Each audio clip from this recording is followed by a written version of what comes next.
Stunning. That's it. That's all I have to say. Beautiful, stunning, spectacular, show-stopping. Never been done before. I just decided this is gonna be a YouTube video instead of a TikTok. So let me explain real quick with what I filmed for TikTok. I just got my first physical copy of a Heartstopper book, and sadly it's the end.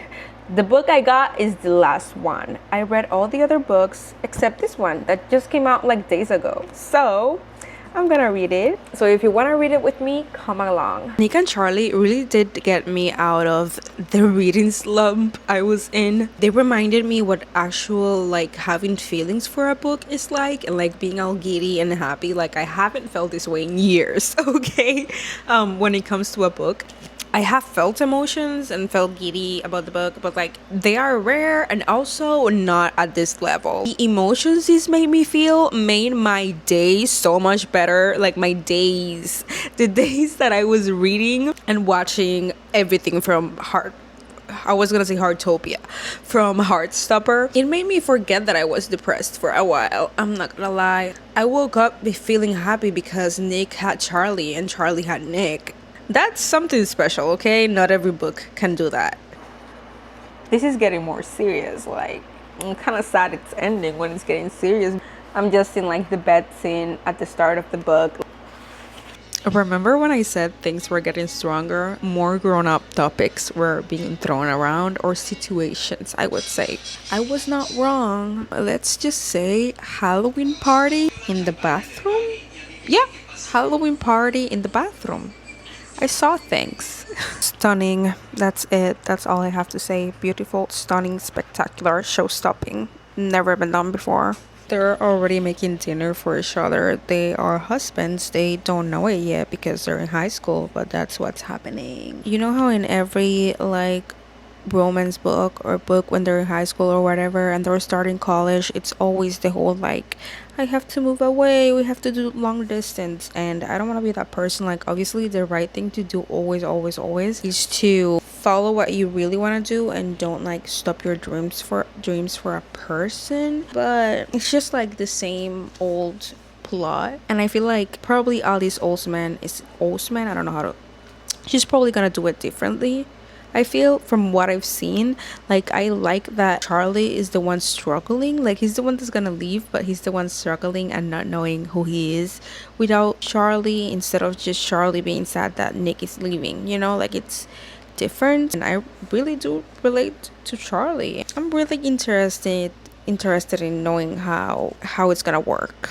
Like, is Charlie gonna leave? Is he gonna stay? Like, because normally what they always do is just he has to leave for college because that's the right thing to do, to follow your dreams. But will they do something different? I don't know. That would be kind of interesting to like break that rule. Not Nick doing the thing that he doesn't want Charlie doing. That like when Charlie felt bad, Nick was all over him like, please tell me when you need me or whatever, or when you feel bad, let me help you. Now Nick is like pretending everything is fine when everything is not fine.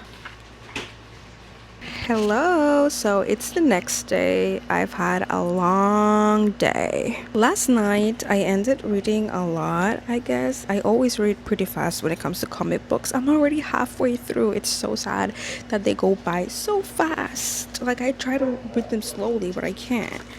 But at the same time, some people would have read this in like 30 minutes.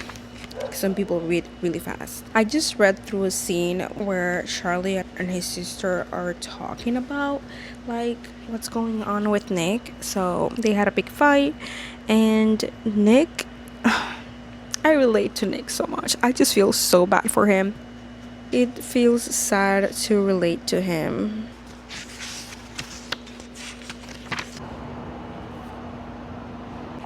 He's literally bleeding in his head. Like, was this self-harm or what? Oh no. Now I'm sad. So Nick just got called a slur. Look at my cat. They're being so cute. Never mind. She left. I thought she was coming to be with me, but she decided otherwise. Obviously this is a comic book, but I've seen it in books, in regular books too. I love it when they literally have like texts. I love reading texts in books. Like it makes it so real. And I really like it. I really enjoy seeing technology in books. I know not everybody does, but yeah. Like, also it depends on the book, because if you're reading a fantasy, then that's different.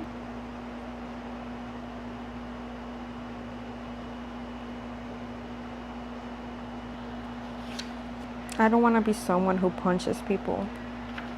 If anybody is actually seeing this, because this is gonna be my first video back in this channel in a pretty long time, so I don't know if anybody's gonna find this, but if you are watching it, who's your favorite, Nick or Charlie? Because I love both, but there's a thing with Nick that I relate to, probably because I'm also a bisexual, and just like everything he went through and everything he is, I guess.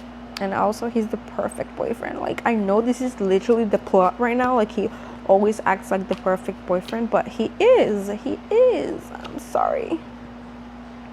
Oh, I have cake. Oh my god, I just saw Charlie give some people cake. Like, we have leftover cake, and I'm like, wait a second, I have cake. So Charlie just saw like an old gay couple, and he felt what I think a lot of queer people feel when they see queer people around. Like, every single time I see two girls or two boys that are a couple outside in the wild, as you can say, I literally try not to stare, but I'm so happy that they're there. I'm so happy that they're out. I'm so happy that they're proud and like they're showing their love to people. And it feels inspiring, and I try so hard not to stare, to not make them think that I'm like being negative about them, because I would never, obviously. But it's like, wow, this is so cute. I love seeing it. Just makes me freaking happy. So like, I get Charlie right now, like and also thinking that you can grow old and have that love. It's great seeing old people. It's an older couple, if I didn't say it. Seeing old people love each other, it's like, hey, maybe he doesn't want to be with me. Maybe there's like hope out there that you can grow old and still love very fondly. Nick is talking to his mom, and he's talking about wanting to be the perfect boyfriend, and he doesn't want to hurt Charlie. And then his mom says, you know, when you were little and your dad visited more often, you do anything for him. I watched you put this perfect mask on because you thought that if you could be good enough, if you could do everything right and never make any mistakes, he would give you the love and attention you deserved. I see where this is going. Like, Nick has to accept that Charlie loves him, everything about him, even if he's not perfect and he's still not there. Why are we talking about dad? Because you don't need to keep trying to be perfect for Charlie like you were for your dad. This is hurting my insides. Let's take a little food break.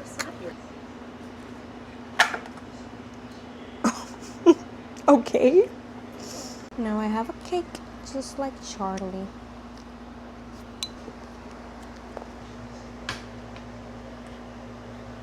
I'm starting to get a little sad because I'm more than halfway through now. Like, this is not half. This is less than half. I don't like that, because it's gonna be over soon.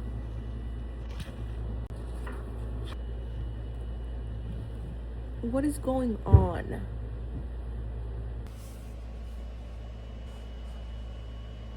So it's the next morning. Just woke up, had my coffee, and now I have some time to read. Almost done. I think I'm gonna be done today probably, which is so sad. I think I hate books that talk about the topic of long distance. Right now, Tao and Elle are like probably gonna break up, or they're breaking up because they're gonna go to different places in college, and they're like, we just can't do long distance, so we're gonna break up. And I hate that. Okay, like, I understand everybody's different, but I don't want it to make it sound like everybody has to be like me or think like me, or that I'm completely correct in my thought, because I'm probably not, but that's just how I feel. I'm just gonna say how I feel. I feel like if you really do love a person, distance is nothing. Like, of course it's gonna suck, it's gonna hurt. I've been in long distance relationships and none of them worked. Okay, sure, But I'm the type of person that I can't just break up with a person because of long distance. I just feel like if the love is so big, or if the love is real, that's how I feel. Like if it's real, you wouldn't break up over distance. Like, babe, you're gonna lose the person, but at least you can call them, FaceTime them, like all those things. Like, I don't know, I know not everybody can do the long distance, but I would never, like, imagine it's your soulmate, that's your person, and you're gonna let that go over distance for a while, even if it's like 4 years, you know, like it's the rest of your life with your soulmate. So in my brain, it's like you don't love them enough. You just didn't. If you would have, you wouldn't have broken up over long distance. So that upsets me. It upsets me. And I know I'm probably wrong or whatever, but that's how I feel. So Charlie is talking to his dad, and he's saying, I never really thought about the future much at all until recently. And his dad said, you were a bit busy surviving, weren't you? That hit me like a truck, because he really was. I really was too, for a long time, surviving and not being able to think about the future. When you're mentally ill, you spend so long being in the today and not thinking about the future because you don't even care about having a future. So, and then suddenly you do, and you're like, wait, now what? Oh no, I'm sensing a Nick's brother redemption arc, because he just said his dad was a bastard. So I think that's where we're going.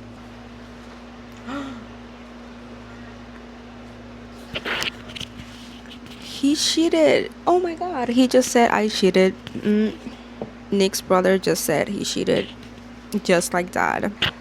These flashbacks that they're showing between Nick and like what he went through as a child, they're hitting too close home. I went to dinner, I tried to read outside, couldn't read a single page, so I don't think that's what I have left. I have more left, but let's get it over with. I lied to myself just to feel better. That's exactly what I have left. Why do things have to end? Why couldn't we get like a Heartstopper number 7 and they're in college, and then when they're older, Heartstopper number 20 when they are having kids, and then Heartstopper number 70 when they're like 80 years old? Why not? Why can't that happen?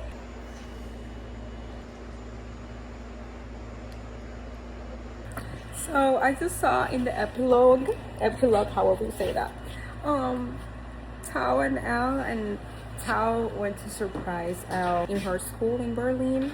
So I guess it's like an open-ended ending, probably, since that's what I have left. Oh my god. So I guess they, in my mind, didn't break up, okay? So it's like 2 weeks later. I finished it that day, and honestly, I loved it. I also loved that Supernatural by Ariana Grande. It's one of the playlists that they made for each other. It's in one of them, of the playlists. Obviously, you had to give it 5 stars, and I'm really sad it's over, and this was perfect. I loved it. I wish it could continue, but I guess everything has to end. What did you think about Heartstopper? Let me know in the comments. Bye!